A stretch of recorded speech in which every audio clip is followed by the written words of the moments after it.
Today we'll be investigating Roblox games that used to be super popular but have died out, and stay tuned to the end to see if you remember any. Let's start off with our first category of pet games. Our first game being Pet Capsule Simulator, which is over 10 million visits but only a few hundred active, which honestly is still pretty decent, but obviously doesn't compare to how much it had before.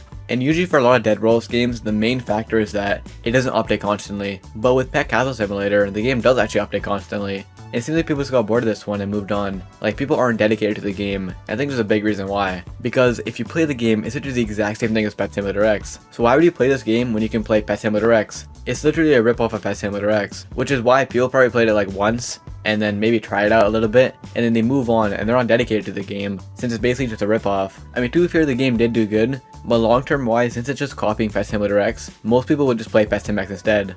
And this also applies for all the other games in this pet section, because Pet Simulator X, I don't know if they're the first people who did this, but they dominate the pet whole like genre. So any pet game with any similarity at all is going to be called out for stealing Pet Simulator X, and people aren't going to give it as much respect and give it dedication, because instead they'll just play Pet Simulator X. Speaking of which, let's move to our next game of Pet Rift, which is over 12 million visits but only a few hundred active yet again. And once again, this is literally the exact same thing as Pet Simulator X. The concept, the layout, the UI, the map layout is all the same. And with Pet Rift, we can apply the same reasons why it died. Why would anyone play this game when it's a copy of Pet Simulator X? Instead, they're just going to play Pet Simulator X. So what probably happened is people probably seen this game, played it once, noticed it was a Pet Simulator X copy, and just moved on. But next one is a bit different. It's called Pet Heroes, and this is the biggest one so far. It was over 80 million visits, but only around 70 to 80 active. And unlike the other two games I'll talk about, this one isn't a full like copy of Pet Simulator X. It still has like that like basic concept, but it's basically completely different. It's a mix of like Pokemon and Pet Simulator X type games, so it does have like their own unique element to it.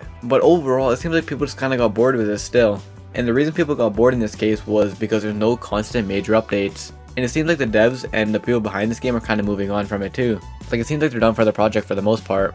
On the dev's Twitter, he's focused on another game and tweeting a lot about another game, which is another big project he's working on called Anime Champions. But with that, let's move to our next section of trend games. And by trend games, I mean games that were a trend to play rather than a game hopping on a trend. Starting with the viral game Get a Snack at 4 AM, which is over 81 million visits but only around 100 to 200 people active. And the game was so popular on YouTube. Flamingo most notably got like 17 million views playing this. And I think the main reason this game died is because it's a story game. Once people play the story for themselves or experience the story through YouTubers, there's not much to do anymore. Once the story is told, and there's not much more to that. So a lot of people probably didn't play it because they already experienced the story through like Flamingo and other YouTubers. But then people who have played it, they don't come back to it. There's no like replayability because they already know what the story is. And I mean, to be fair, why it is still probably doing good and why it has some replayability is because there are other endings in this game and a few other endings. But usually what happens is that people get one of the endings and then they just search up the other endings on YouTube. So in general, not much replayability, and that applies to all story games. But next we have Shovelware's Brain Game, which exploded in popularity recently. Almost 30 million visits but only a few hundred active. And the game exploded due to its unique gameplay, and also all the popular videos made on it. And if you don't know, Shovelware's Brain Game is a trivia game. It's like a game show basically, which I think might be the reason why it died. Because with any game like this, there's some repetitive nature to it. Like, maybe some people got the same questions over and over again, and maybe people have just done the game show so many times that it just got boring. Like, the main aspect and element of the game, of it being a game show, is not going to change. In any sense, it has a repetitive nature to it, like I said. So there's only so much you can add and do in the game. So once people play this a few times, it probably just got boring and they moved on. And next we have Roblox NPCs are becoming smart. Once again, one of the biggest games we covered so far, with 312 million visits, but around like 500 people active. And once again, this all comes down to that, like, once you played this game a few times and got all the endings, because it is kind of a story-based game, there's not much to do anymore. Like, the whole point of the game is to collect all the endings. There's like a bunch of endings, which is obviously a good thing, but also like, there's so many endings that it might become tedious to get all of them. So once people got a few endings, they probably just moved on from the game. So the game does have replayability, but with how much endings there are and how tedious it might be to get all the endings, most people probably just got a few endings and then saw a lot of the endings on YouTube and just moved on. And next, our next category is elevator games, which was a huge genre on Roblox a little bit ago. But now, most of the games don't hold up.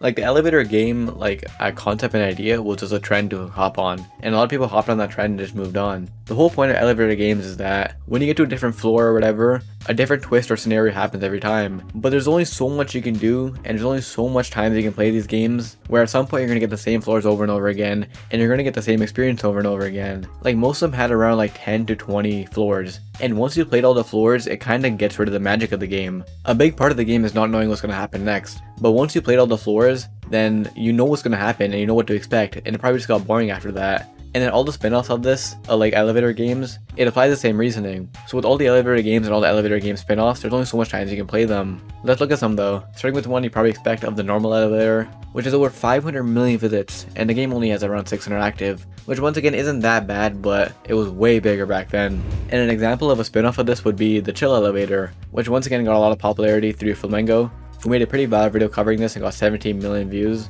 And the game itself is very popular, 30 million visits but around 100 active. And the next one's probably the craziest one I've seen. It's the most like Dead Roblox game I've seen in terms of how many visits it had. The Elevator Remade, 52 million visits but only like 4 people active when I checked. And that sometimes during the day it has like 0 people active. And with all these games, like I explained, there's only so much times you can play them. And next we have a pretty interesting section of cooking games, which is a huge genre on Roblox. Starting with Make a Cake, which has almost 200 million visits but around 300 people active. And I think the reason for this game dying is just because of how old it is. When a game gets popular, it's hard to maintain the success for a long time, let alone for a couple of years. And Make a Cake was created all the way back in 2010, so if anything, it's actually surprising that they still maintain a few hundred players. What's also interesting though is that the game rebranded from what it was prior, which could have affected it a bit, because a lot of people might remember like the old branding of the game and may not know this is like the new version of it, because they didn't make a whole new game for it. Like, it's still the same game, but they just rebranded it. And the next few cooking games I'm going to cover are kind of weird.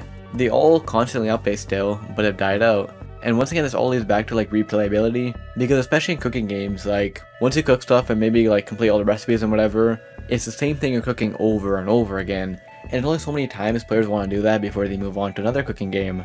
And there seems to be a general theme for all these cooking games of that when people finish the game or get far enough to the game and I guess cooked up all the stuff and got all the recipes, they don't want to just keep cooking the same thing over and over again. They want something new and fresh, so they move on to another cooking game and then the same process happens over and over again. For example, Cooking in the Rain, over 10 million visits and around like 12 people active. And then we also have Dare to Cook, which is even bigger. And it's not doing the worst, but obviously not as much as it used to. 44 million visits, which is insane, and around 100 active. But next we have Baker's Valley, which is actually a bit different. The game has over 160 million visits, but around 80 people active. And the reason for this seems that like they just aren't updating it. The last major update was back in 2019, and in general it's an older game which was made back in 2017.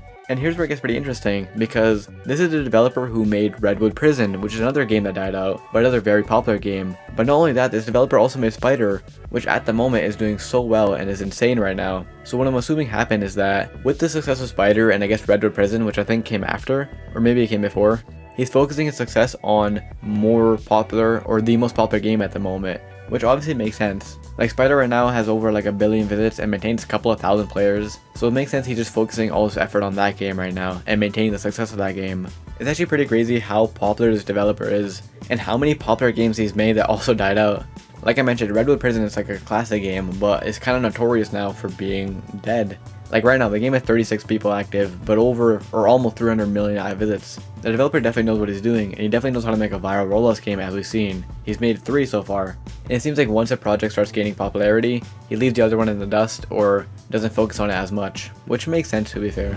But anyways, into our last section, our last game of Find the Markers, which recently just blew up. It has over 650 million visits, and to be fair, the game is still doing pretty good, and it's not doing too bad. It has around like 1,000 to 2,000 people active during the time of the day, but this is really low compared to what it used to be. It would easily get like a couple tens of thousands of people playing it, and the game was also very popular on YouTube. Like so many people made videos on it. It was just like a game that blew up all of a sudden. And I think it's pretty obvious why this game died out, mainly for the fact that once you collect all the markers, there's not much to do anymore, or there's nothing to do anymore actually. Like once people beat the game, they just move on, and then they probably come back for the new update, but then stop playing after that too. And I'm pretty sure they've been pretty slow with the updates too, which doesn't help it at all. Overall, the game's amazing, but once you complete it, there's not much to do anymore. And overall, Roblox games just die out, whether that be for a lack of updates or people just got bored and moved on. It just happened and it's part of the process. And if you enjoyed, please subscribe and check out my other 2 videos covering more Dead Roblox games, and I'll see you in the next one.